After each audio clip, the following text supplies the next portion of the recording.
Herzlich willkommen zu einem neuen Video über Marinas und Calypsos Abenteuer in Mexiko. Marina und ich sind in Chiapas unterwegs und nehmen euch heute mit zum Cañón del Sumidero. Wir waren in San Cristóbal de las Casas und haben dort eine Tour gebucht. Mit einem kleinen Bus sind wir mit anderen Touristen zusammen zum Cañón del Sumidero gefahren. Wir sind gefühlt erst den ganzen Berg runter und dann den ganzen Berg wieder hoch, um mehrere Aussichtspunkte über den Cañón del Sumidero genießen zu können. Insgesamt gibt es 5 Miradores, an denen man anhalten kann, um diesen wunderschönen Ausblick zu genießen. Wir haben an 2 Miradores Pause gemacht, um diesen wunderschönen Ausblick zu genießen, und beim zweiten Mirador habe ich eben ein paar schöne Bilder für euch eingefangen, die ich euch in diesem Video zeigen möchte.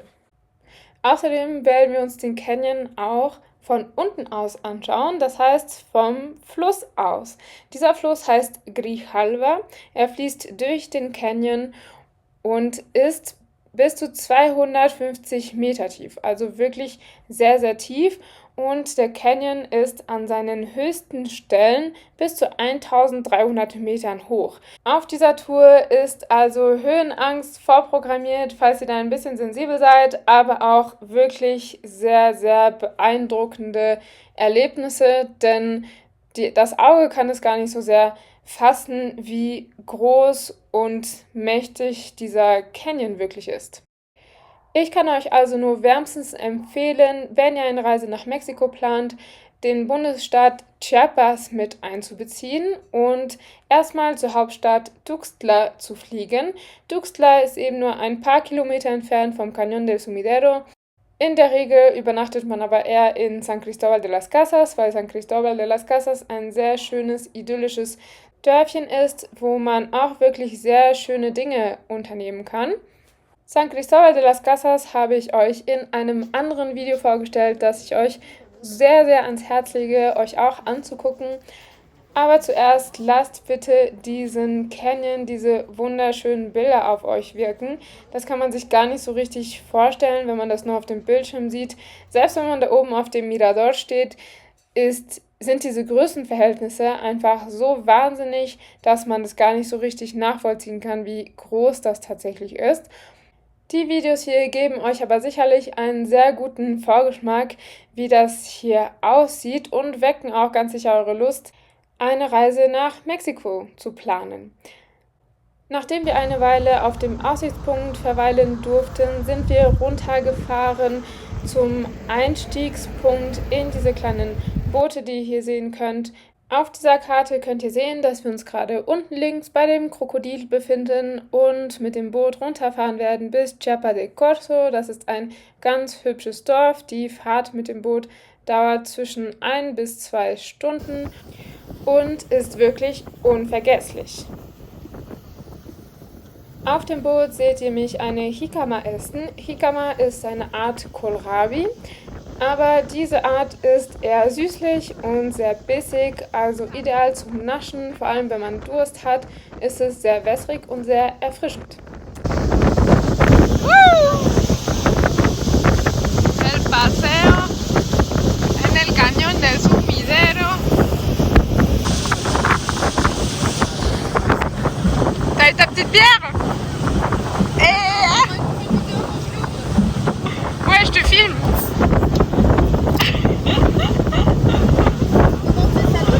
Salut. Die Fahrt durch den Canyon hat wirklich unglaublich viel Spaß gemacht. Ich empfehle wirklich, eine Mütze mitzunehmen, sowie auch eine Sonnenbrille und auch Sonnenschutz. Wasser empfehle ich auch mitzunehmen oder vorher zu kaufen, bevor man in das Bötchen einsteigt, und dann kann man auch schon die Landschaft genießen, sowie auch Vögel beobachten oder andere Tiere, sowie auch Krokodile zum Beispiel. Deswegen empfehle ich wirklich, nicht ins Wasser zu fallen und die Schwimmweste anzuziehen, die euch angeboten wird, denn es gibt wirklich Krokodile in diesem Fluss, die wir am Ende auch sehen werden. Gerade drückt der Bootsfahrer auf die Bremse, denn wir fahren am Santuario de las Aves vorbei. Das bedeutet so viel wie die heilige Heimat der Vögel. Hier kann man unter anderem Kormorane beobachten und andere Vogelarten, die hier ihre Nester bauen.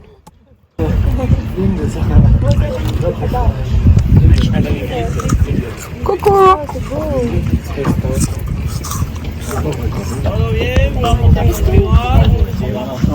Continuemos.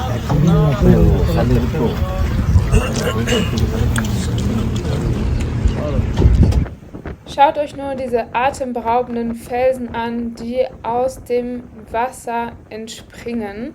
Und gleich fliegt auch, ich glaube, ein Pelikan an uns vorbei, der hier durch die Lüfte gleitet, während wir auf dem Wasser herumdüsen und die Landschaft genießen.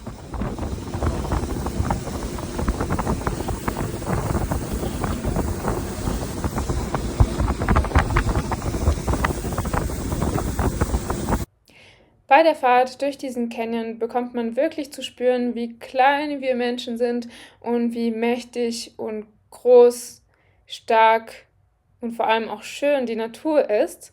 Deswegen finde ich es besonders wichtig, dass wir unsere Natur, unsere Umwelt und unsere schöne Erde schützen.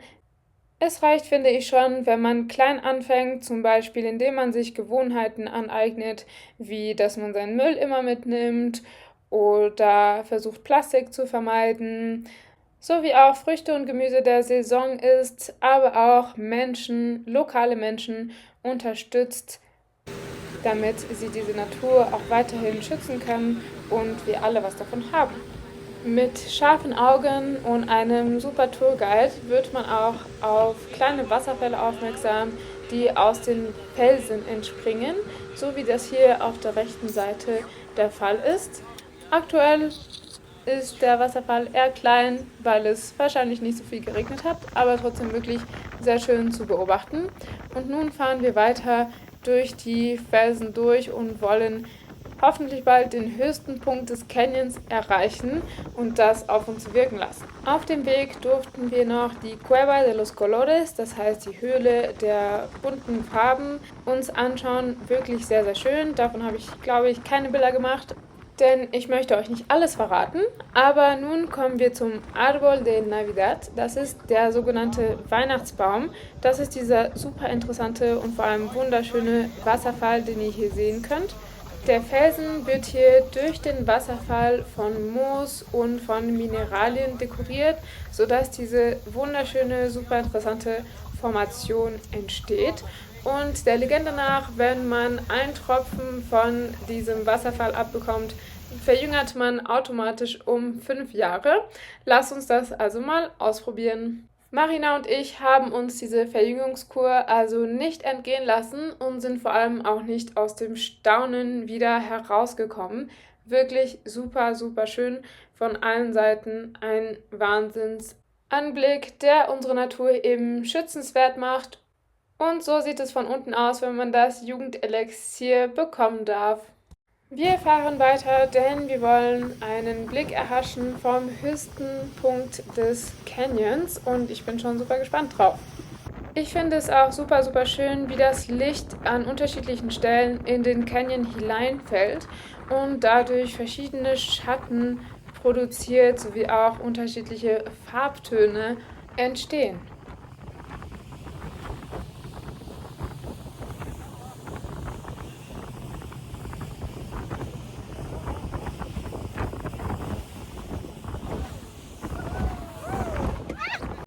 Marina ist auch hin und weg von den Aussichten und ignoriert mich beinahe schon.